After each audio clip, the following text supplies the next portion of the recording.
শিৱসাগৰক ধুবুৰী কৰি বৰ অসম হয় নেকি? মাথা বেয়া হৈছে নেকি তেওঁলোকৰ? এইটো কি ধৰণৰ কথা কয়? ৰেজাউল কৰিমৰ দেউতাক মাকে শিৱসাগৰ নিৰ্মাণ কৰিছিল নেকি? এনেকে ক'ব নেকি যে শিৱসাগৰখনক আমি ধুবুৰী বনাম? তেওঁলোকৰ দেউতাক মাকৰ সম্পত্তি নেকি?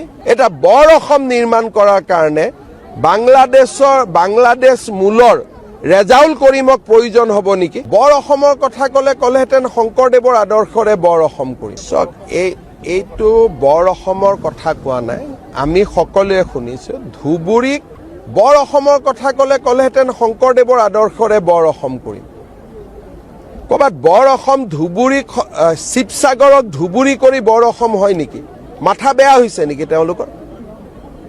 কোনোবাই যদি কয় বৰ অসম নিৰ্মাণ কৰিম, তেওঁ কি ক'ব? মহাপুৰুষ শ্ৰীমন্ত শংকৰদেৱৰ আদৰ্শৰে আমি বৰ অসম নিৰ্মাণ কৰিম। এনেকে ক'ব নেকি যে শিৱসাগৰখনক আমি ধুবুৰী বনাম? তেওঁলোকৰ দেউতাক মাকৰ সম্পত্তি নেকি? এইটো কি ধৰণৰ কথা কয়? ৰেজাউল কৰিমৰ দেউতাক মাকে শিৱসাগৰ নিৰ্মাণ কৰিছিল নেকি? ৰেজাউল কৰিমৰ দেউতাক মাক আহিছে ময়মনসিং জিলাৰ পৰা বা ৰংপুৰ জিলাৰ পৰা, বাংলাদেশৰ পৰা। এতিয়া তেওঁলোকে কৈছে যে আমি শিৱসাগৰ বৰ অসম কৰিম। বৰ অসম কৰাৰ কাৰণে শিৱসাগৰৰ মানুহ নাই, ৰেজাউল কৰিমক দৰকাৰ আছে। বৰ অসম কৰাৰ কাৰণে শিৱসাগৰৰ কোনো ঐতিহ্য নাই, পৰম্পৰা নাই। স্বৰ্গদেউ চাওলুং চুকাফাই শিৱসাগৰ জিলা, অবিভক্ত শিৱসাগৰ জিলাত ৰাজধানী পাতি বৰ অসম নিৰ্মাণ কৰি থৈ গৈছে। এটা বৰ অসম নিৰ্মাণ কৰাৰ কাৰণে বাংলাদেশ মূলৰ ৰেজাউল কৰিমক প্ৰয়োজন হ'ব নেকি শিৱসাগৰৰ ৰাইজক? তেওঁ কালি কিমান বেয়া কথা কৈছে যে শিৱসাগৰখনক আমি ধুবুৰী বনাম। এইটো কিবা কথাৰ কথা হ'ল নেকি কওকচোন? এনেকে ক'ব নাপায়। আৰু এইবিলাক দেৱব্ৰত শইকীয়া, গৌৰৱ গগৈ কি পায় নাজানো, মিয়াৰ প্ৰতি কিয় ইমান মৰম? ভোটটোতো দিয়ে অসমীয়া মানুহে। মিয়াৰ চৰ্দাৰ নেকি গৌৰৱ গগৈ? কিয় মৰম মই ইমান নাজানো, কিবা আছে ময়ো বুজি নাপাওঁ। এইবিলাক কিবা থাকিব ভিতৰত, আৰু কিনো ক'ম আৰু। শিৱসাগৰক ধুবুৰী কৰি বৰ অসম হয় নেকি? মাথা বেয়া হৈছে নেকি তেওঁলোকৰ? এইটো কি ধৰণৰ কথা কয়? ৰেজাউল কৰিমৰ দেউতাক মাকে শিৱসাগৰ নিৰ্মাণ কৰিছিল নেকি? এনেকে ক'ব নেকি যে শিৱসাগৰখনক আমি ধুবুৰী বনাম? তেওঁলোকৰ দেউতাক মাকৰ সম্পত্তি নেকি?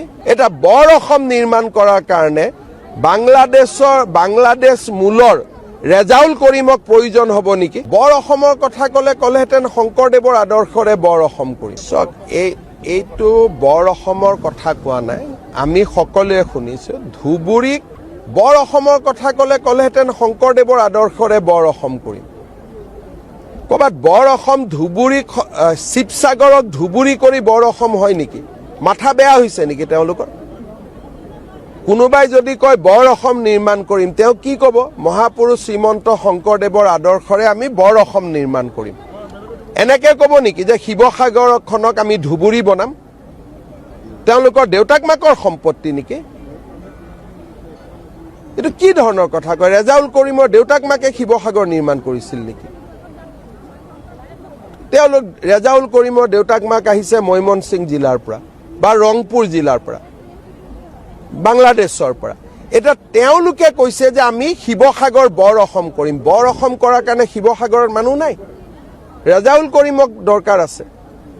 বৰ অসম কৰাৰ কাৰণে শিৱসাগৰৰ কোনো ঐতিহ্য নাই, পৰম্পৰা নাই।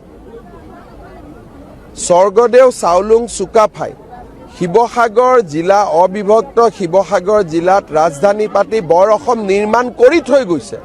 এটা বৰ অসম নিৰ্মাণ কৰাৰ কাৰণে বাংলাদেশ মূলৰ ৰেজাউল কৰিমক প্ৰয়োজন হ'ব নেকি শিৱসাগৰৰ ৰাইজক?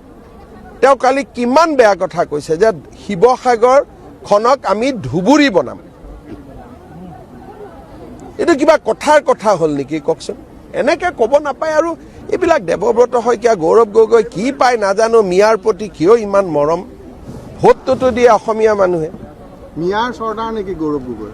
কিয় মৰম মই ইমান নাজানো, কিবা আছে ময়ো বুজি নাপাওঁ। এইবিলাক কিবা থাকিব ভিতৰত, আৰু কিনো ক'ম আৰু।